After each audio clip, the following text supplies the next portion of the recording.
Be confident, be bold, be authentic, but don't forget to take action. This is Ordinary to Badass, where our stories empower women to step into the spotlight of their own lives and pursue what they're truly passionate about. It's time to step into the arena and become more than just extraordinary. It's time to become a badass with your host, Marie Sonneman.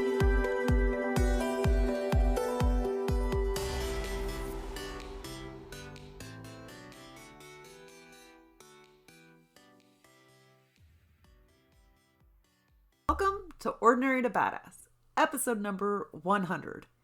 Can you believe it? We are at episode 100 and I am so stinking excited. It just amazes me that we're 100 episodes through already, and thank you so much to all of you badasses who have been here since the beginning. And actually, even if you just started listening last week, I am super excited and just grateful to have this podcast and to have you here be a part of our badassery and on this journey together. So thank you. In this episode, it's going to be a little bit different today. We are going to talk about a book that is amazing and I loved it. And I wondered why I hadn't read it sooner. You'll understand that more as we get into the episode. But we'll be talking about a book called The Tools by Barry Michels and Phil Stutz. And it's Transform Your Problems into Courage, Confidence, and Creativity. And I thought this book was simply amazing and so helpful for confidence and courage. So stay tuned. You're not going to want to miss this episode.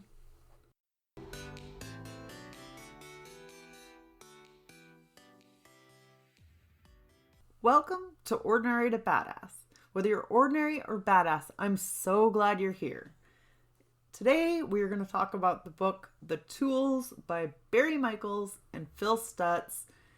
It's called The Tools, Transform Your Problems into Courage, Confidence, and Creativity. Now, I wouldn't be going into such great detail about this book if it didn't mean so much to me. It's just powerful, and it gives you tips and tricks or tactical information that you can use to do things that maybe you're fearful of doing. The thing that I really loved about this book is how it hits on courage and confidence and how you can use it and apply it in your daily life. Confidence is so hard, and it's like a muscle. You routinely have to keep flexing it in order to keep it up. Otherwise, it's kind of a you use it or lose it type of a thing, you know? So this book was recommended to me, and I had downloaded it on Audible, and I maybe listened to it for 5 minutes and then just couldn't listen to it and turned it off. And it sat on my phone on Audible for a year or two at least. And then I decided to give it another go. And this book just provided tactical tools that you can use to tap into your confidence and courage. So I thought, this is something the OT audience should hear, because it's definitely stuff that you can apply in your daily life. So in this episode, I'm going to share some tools that they suggest and how they suggest that you use them. So yeah, I can't wait to hear your feedback on this because it's so amazing. But actually, I want to give you a quick disclaimer here. If hearing these different tools sounds a little bit woo-woo or a little bit odd to you and you're like, that's not going to work, I would just say try it. Before you assume something doesn't work, just give it a shot. What do you have to lose? Sometimes we're so dismissive because something sounds too easy to actually be true. And so then we don't put it into practice. But honestly, all you need sometimes is just a flip of the mind, or just a little flip a switch, and it's some little trick that can completely transform the way you think about things and the way you do things. So that's my hope for you today, is that you just keep an open mind when hearing about these different tools. I believe I'm going to share 4 of them with you, but keep an open mind today. And I want to hear your feedback at the end of this. All right, let's get to it. Okay, the first tool that is mentioned in the book is called the reversal of desire. This is used when you avoid a task or an emotion. For example, I like to avoid rejection, feeling lonely or loneliness, and getting help from others. That's always hard for me. So the tool is to imagine, or the reversal of desire tool is to imagine one pain you feel and completely forget the situation and just imagine experiencing the pain itself. So if you hate rejection, as I do, then imagine the pain that you feel from rejection. See the pain as a cloud above you and scream at it, "Bring it on!" Or you could scream, "I love pain," and then say, "Pain sets me free." So it might sound funny, but give it a shot. What is it that you don't want to experience or feel that you're fearful of or you think is going to bring you pain? And then imagine feeling that pain and what it would feel like. And remember, scream, "Bring it on," and scream, "I love pain." And remind yourself that pain sets me free. We are often all so afraid of pain that we do anything within our power to avoid it. And that prevents us from doing things that we really want to do just because we're scared of a painful outcome. So imagine if you did this and just address the pain up front. Saying, "I love pain," almost flips it on its head or turns it around. What in your life are you fearful of? Or do you worry about that will be painful? Consider using the reversal of desire tool. So an example of this, like just sticking with rejection. If I hate rejection and I'm afraid to put myself out there to meet new people, then I'm going to sit with the pain and imagine somebody rejecting me, right? Or like putting myself out there to meet a new friend or something and they don't want to be my friend, and just imagine the pain like it's a cloud above my head and then telling it to bring it on. Let's go. Let's do this. The pain sets me free. So then you're already kind of priming yourself like, if this goes wrong, I can handle it. I'm good. I love pain. I can do this. And it's just a mindset shift. So then maybe it won't make the actual rejection when it happens, it won't make it seem so bad. Or if they do reject you, then it's like, that's okay. This pain sets me free. I love pain. I can get through this. So give it a try. The next tool that we're going to talk about is active love. And you can use this typically it's for anger, a memory of the past that irritates you or bothers you, or a run-in that you're expecting to have. So using active love is a 3-step process. The first part of the process is concentration on the love that surrounds you and hold it in your heart. 2 is transmission. Imagine your heart as a conduit, transmitting love from a higher place. And then 3, penetration. Picture love going into the other person, free of the effect of others. Like you're not worrying about what the other person thinks or does or says. It's just unconditional love going into the other person. So maybe you were expecting to run into your ex and you're dreading it. And as a result, it is stressing you out. Consider using active love. Now, this doesn't mean that you're still in love with the person. You're just going about your life from a different place. You're using love instead of using anger. So you know that you're going to run into your ex and you're feeling anxiety and stressed out about it. And you're going to first use concentration on the love that surrounds you and hold it in your heart. 2, transmission, imagining your heart as a conduit transmitting love to a higher place. And then penetration is love going into another person. And so your love could go into your ex, but it's free from them. Like it does not matter what the reaction is. It doesn't matter what they say, what they do. This is about you. It's not about the other person. So that is active love. Okay, the next tool is called inner authority, and I love this one. This one actually might be my favorite. I know you have an inner authority, and this tool will certainly help you use it. Even if you just have your voice and you want your voice to come out, then this tool is great for that. So if you have an audience of one or more and you feel insecure about addressing them, inner authority is for you. So what the book suggests that you do is you imagine yourself facing them. Picture a shadow image facing you. Ignore the audience and focus on the shadow. Imagine that you and the shadow are fearless together. You guys are in it together and you're fearless together. The two of you and your shadow, speak one voice and command the audience to listen. Imagine turning to the audience with you and your shadow and giving a successful presentation. So where could you use this in your life? Is there a conversation that you're afraid to have? Are you afraid to talk to your boss about an ongoing issue at work? Do you want to speak up for yourself, but you're terrified to do so? Maybe you have to talk in a meeting, but you don't want to. Then you would use your inner authority and project your shadow image. Feel a bond and connection to the shadow. You guys are fearless together. And the third part of that is silently command the audience, or silently command them to listen as you turn to the audience, or command your shadow to listen as you turn to the audience. Sometimes we make public speaking way harder than it needs to be.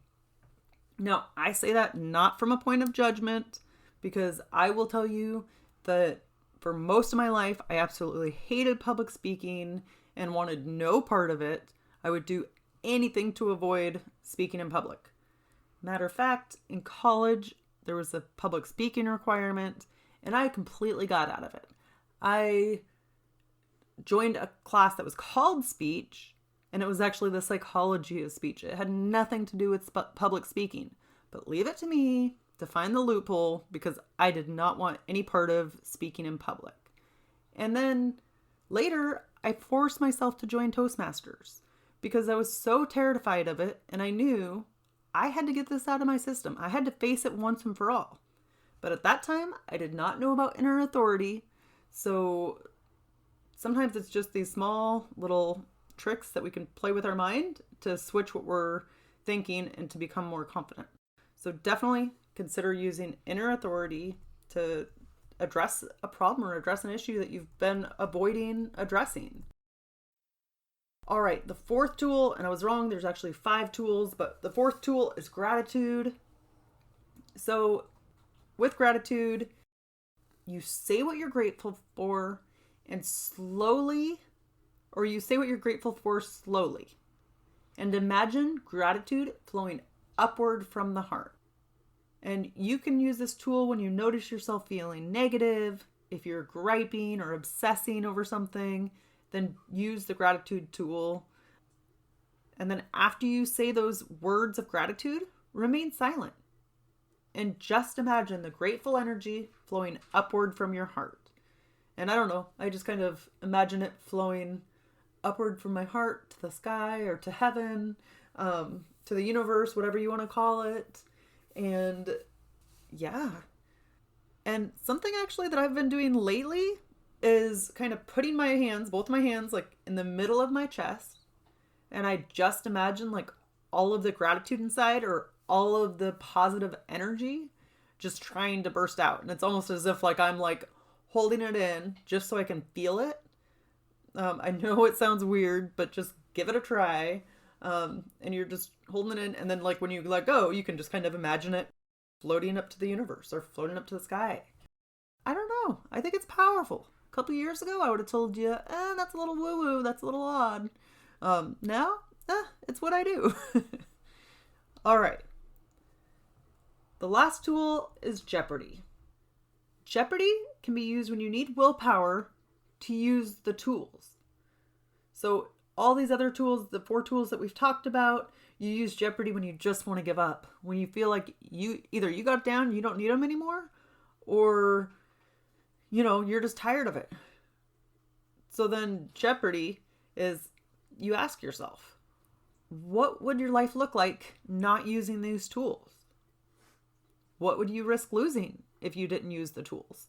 And I know sometimes what happens to me is when I'm feeling good and I'm like, oh, I got this. Like, I am killing it at life. If I feel that way, then I feel like I don't need the things that got me there.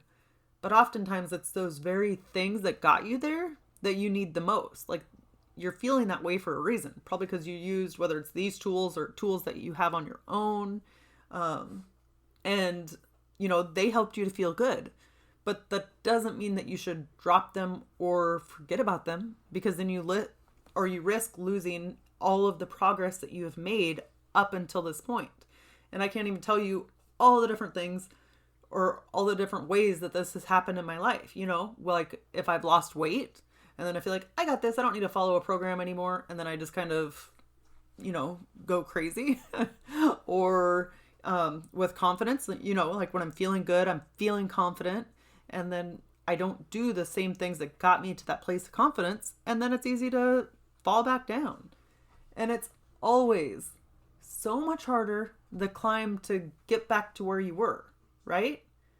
Like, that's hard. It takes a lot of energy and a lot of work. But if you just keep like tools and habits as your daily practice, then it just becomes a habit and it's not hard anymore. So I think that's the struggle, right? Is keeping things that are working for you and continue to do them even when you're feeling amazing. So an example I asked myself when I was reading this book, or listening to this book, is what does my life look like if I didn't use inner authority, or if I didn't have confidence? Well, I would risk not having O to B, because a big part of my business is confidence. And I mean, it's the same with running any business. You need confidence to continually show up and to put yourself out there. But I believe confidence is so helpful in all of our daily lives. We need our confidence, or you need your confidence, so that you can use your own unique voice. The world needs to hear what you have to say, and if you're not comfortable speaking up, then that's the point where you really want to start to grow your confidence and maybe use these tools so that you can find your voice and you can, let others hear what it is that you have to say or what it is you have to share, because you have a unique perspective. So when you want to quit the tools, use Jeopardy.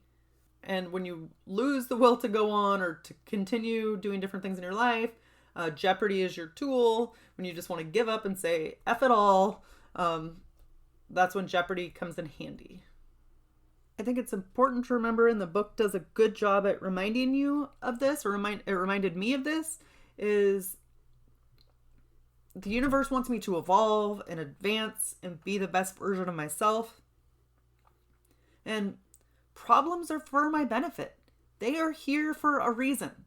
And it is so easy to get caught up in the victim mentality, or life is happening to you, but actually maybe life is happening for you, not to you. I've been trying to remind myself of that daily. Like, this is happening for you, not to you. Happening for you, not to you. And trying to look at some of the benefits, because it's so easy to just get sucked down the negativity rabbit hole. So remember, problems are for your benefit.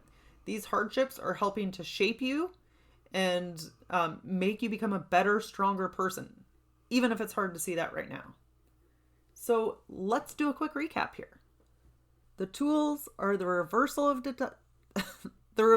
desire, active love, inner authority, gratitude, and Jeopardy. The reversal of desire is when you avoid a task or an emotion. Active love is when you're feeling anger, a memory that's irritating you from the past, or you have an anticipated run-in that's bringing you anxiety or stress.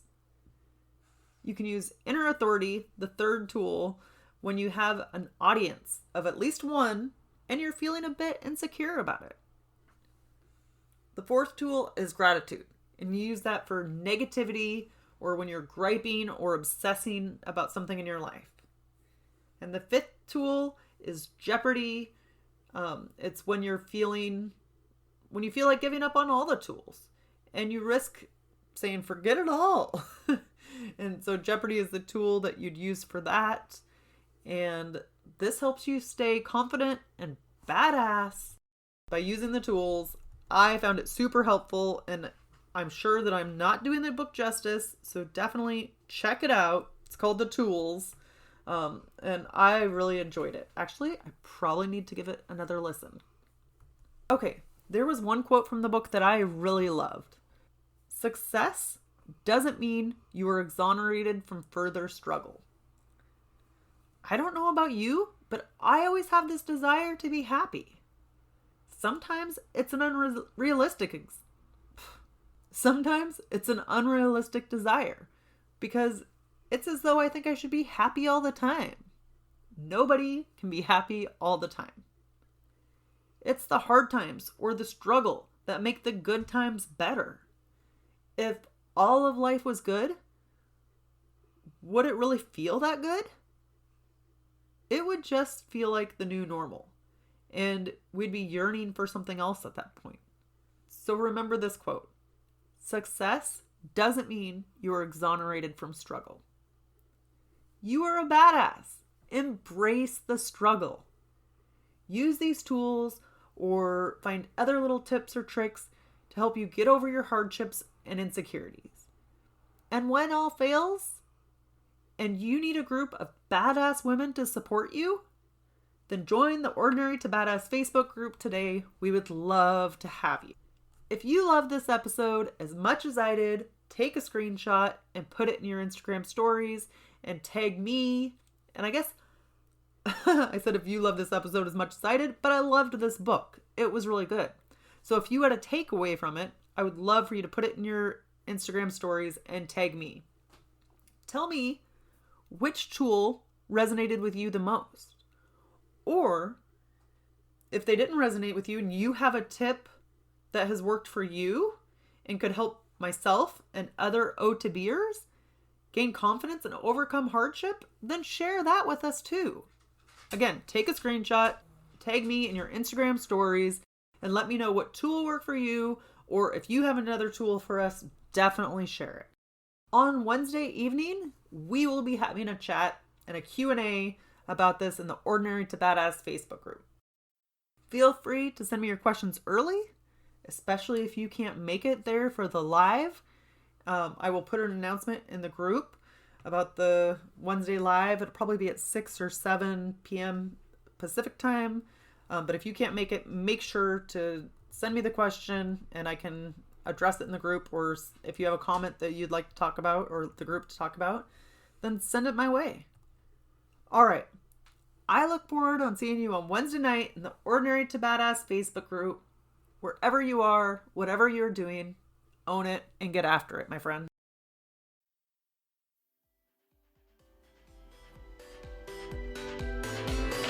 Now that you've listened to this episode of Ordinary to Badass, we want to hear from you. Go to our website, ordinarytobadass.com/podcast, and submit your own experience on how you took your life from ordinary to badass and get the chance to be on a future Spotlight episode of the show. That's ordinarytobadass.com/podcast. While you're waiting for the next episode of the show, wipe off the sweat, dust off the dirt, and get back in the arena.